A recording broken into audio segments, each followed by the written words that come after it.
Conor McGregor want to be a part of that? I'm on it. Just when the world thought he was done, Conor McGregor dropped a bombshell. After 4 years of broken bones, canceled fights, and bizarre political stunts, he's not just coming back, he's coming back on the most surreal stage imaginable, the White House. His announcement instantly became one of the most talked about topics in combat sports, reigniting the fire around a showdown that many believed was dead and buried.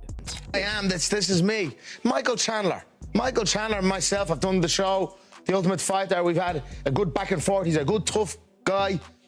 And, you know, the Mac is excited to get back for sure. It feels like a lifetime ago, but it's been 4 long years since we last saw him in the octagon. The last image we have of McGregor is one of pure devastation, sitting on the canvas, his legs snapped in half, being carried out on a stretcher after his fight with Dustin Poirier. That single horrific injury left the entire sports world wondering if we would ever see him fight again. You know, the Mac is excited to get back for sure. In UFC, there'll be a fight at the White House. They're making up the cards now. Does Conor McGregor want to be a part of that? I'm on it. You're on it? I'm on it. Well, Who you fighting? This is me, Michael Chandler. Michael Chandler and myself have done the show, The Ultimate Fighter. We've had a good back and forth. He's a good, tough guy. So McGregor, you got big names coming back? Yeah, we'll build the greatest card of all time for the White House fight. And Conor and I have been talking consistently. He wants this fight bad. And you know, when you get to a level that Conor's at, you got to find things in life that motivate you. And the White House card has definitely motivated Conor McGregor.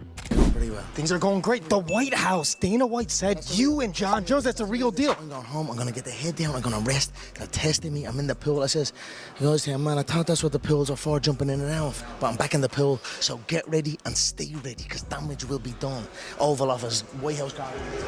But the injury that nearly ended his career was nothing compared to the bizarre twist that derailed his next comeback attempt. The highly publicized matchup with Michael Chandler at UFC 303 was supposed to be the moment. The hype was insane, the tickets were sold, and the world was ready. And then, just days before the fight, disaster struck again. McGregor pulled out, this time with a broken toe, a tiny injury that caused a massive wave of frustration, leaving both fans and Michael Chandler completely gutted. Is Conor coming back? Conor says he's coming back. He's in the pool.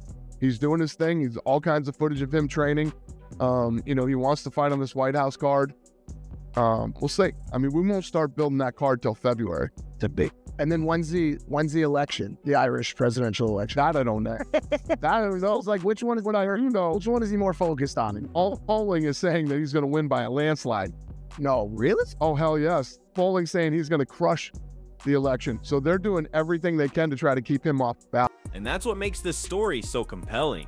While McGregor has been navigating injuries and distractions, Michael Chandler has been waiting. His own career has seen some brutal setbacks, with tough losses to the division's elite, but through it all, he's had one singular focus: fighting Conor McGregor. The rivalry was born during their time as coaches on The Ultimate Fighter, a season filled with tension and trash talk that perfectly set the stage for a blockbuster fight. But it never materialized, leaving their story as one of the biggest pieces of unfinished business in the sport. Dana said they're not going to start matchmaking until next year, but like, where's your head at in terms of your return to action? You know, I think you know, obviously that's a fight that I want. I want the White House. You know, first and foremost, I want the White House. Ideally, if it becomes Conor, that would be awesome. You know, obviously we have some animosity or some unfinished business. Once again, I just said there's not really animosity. I got respect for him. He's got respect for me, but we do have an unfinished business. And he has, you know, expressed interest. You know, when he put out that meme of me and him, I guess you could call it a meme. It was AI. You know, it was me and him. You know, he's called me out on Twitter and said we have unfinished business, and we do. We have unfinished business. We would be the only fighters not to fight after the Ultimate Fighter who were in the same weight class. Now, McGregor insists their long-teased clash will finally happen on the grandest stage imaginable. The UFC is planning a monumental event at the White House to mark America's 250th anniversary. Dana White has promised to deliver the most stacked card the promotion has ever built, and having McGregor headline adds a level of star power that is simply undeniable. Do you think McGregor ever fights again or no? Think so. I mean, he has to, right? I think he has an expensive lifestyle too. When you're fucking ripping your boat and taking jets and doing all that, money starts to get drained, right? So he has 2 fights left with the UFC. Oh, it's 2. And then after that, he has the freedom to do the big boxing events and all. But before we get to the White House, we have to talk about the time McGregor tried to become president of Ireland. And yes, it's as ridiculous as it sounds. Not long ago, he shocked the world by announcing his political ambitions. The campaign fizzled out almost as quickly as it started, collapsing under the weight of its own absurdity. And nobody tore it apart better than Chael Sonnen, who mercilessly mocked the idea, calling it a fantasy and pointing out McGregor's wild lifestyle as proof that he was never serious. It was a bizarre, embarrassing detour that made his return to fighting seem even more unlikely. There's another big event that's coming in 2026 that I got to talk to you about. The rumors are swirling about. It's this White House event for the UFC. How excited are you about this? Because it looked like when this became a potential, you started getting fired up. Oh, yeah. Listen, I love one-of-one type events like the Sphere last year for UFC Noche. The White House is literally the unicorn of one-of-one events. We're going to be on the South Lawn. We'll have under 5,000 fans on the South Lawn. And then the park that is connected to the White House will have 85,000 people. If you think McGregor's political career was one of the wildest detours in sports history, hit that like button and let me know in the comments if you think this fight will actually happen.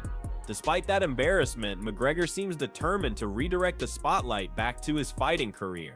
His re-entry into the USADA testing pool was the first real signal of his commitment, and his constant communication with Dana White suggests that this time, his comeback could actually stick. But after all this time, can fans even trust him to show up? That's the question lingering in everyone's mind. UFC's coming to the White House. Are you excited about this? I mean, have you thought about? I mean, it's a pretty cool. I'm thing. ecstatic the Mac is back, and what better event than to grace the White House lawn for a straightener?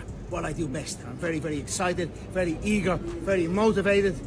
Bring it on, baby. Do you think that's when you maybe come back? I mean, what about comeback for you as far as fighting? I'm very happy that it's June. It was on in July. Now it's a month earlier. Even better. Bring it to April. Why not? Let's celebrate the birthday early. I celebrate my birthday months in advance. So we could potentially see, maybe, possibly White House Conor McGregor.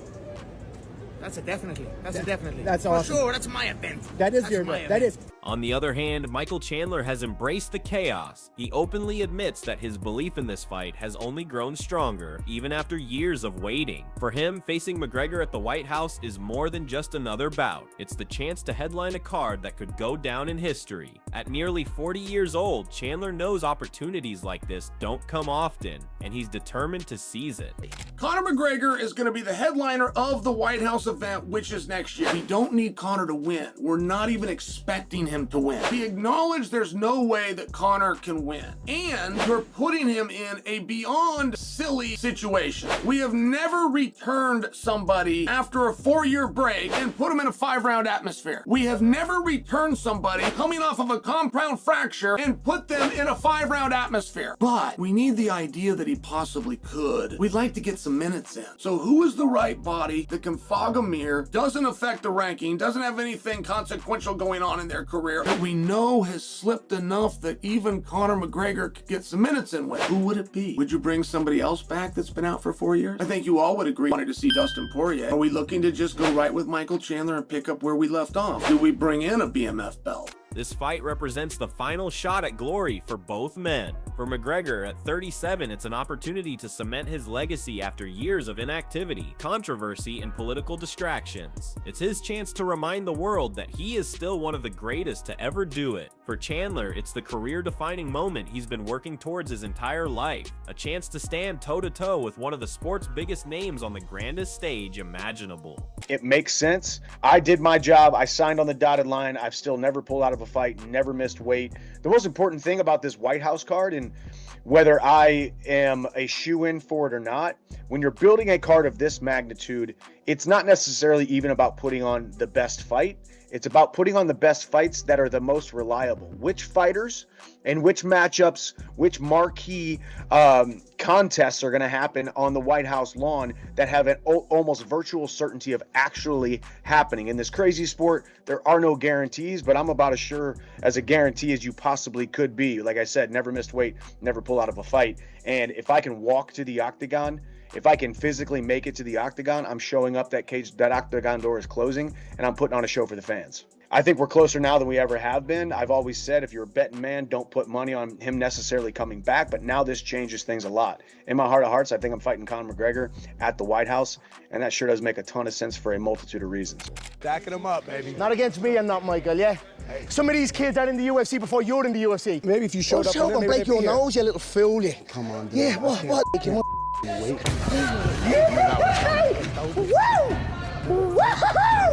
Oh, we're gonna do this? We're gonna fight right now? Out of my way. Let's go, baby. Conor McGregor grabbed my face and pushed me. I'm ready to fight right now. Conor couldn't go 5 rounds back when he could train all of the time. How are you possibly going to go 5 rounds? You have the most undisciplined guy in the sport taking on maybe the most disciplined guy in the sport. How could you possibly breathe for 5 rounds? I'm not putting Conor down in this spot. I'm saying this is what he's up against. I will walk out there and try anyway, because if I land that left hand, I'm never going to have to get to those championship rounds. When I watched him hit the heavy bag, I've got to tell you, he moves in a beautiful fashion. I noticed that he had an emphasis on elbows and the power he has from that as opposed to leg kicks. I haven't seen a huge emphasis on the leg kick, which I think we could all understand. But it is the biggest question of the fight. The question is not, can he beat Michael Chandler? What difference does it make? He didn't beat the last guy. What difference does it make? They're not even fighting a weight class. The whole question on this fight is, can Conor, is he special enough? Is he driven and disciplined and hungry enough to return after such a catastrophic injury? That is the story of this fight. For now, the world waits to see if McGregor's bold promise becomes reality. His words have reignited the hype, but it will take more than just talk to convince fans who have been let down time and time again. The stage is set, the history is there, and the timing couldn't be bigger. If everything aligns, McGregor versus Chandler at the White House could go down not only as the most anticipated fight in UFC history, but as one of the most iconic sporting events of all time.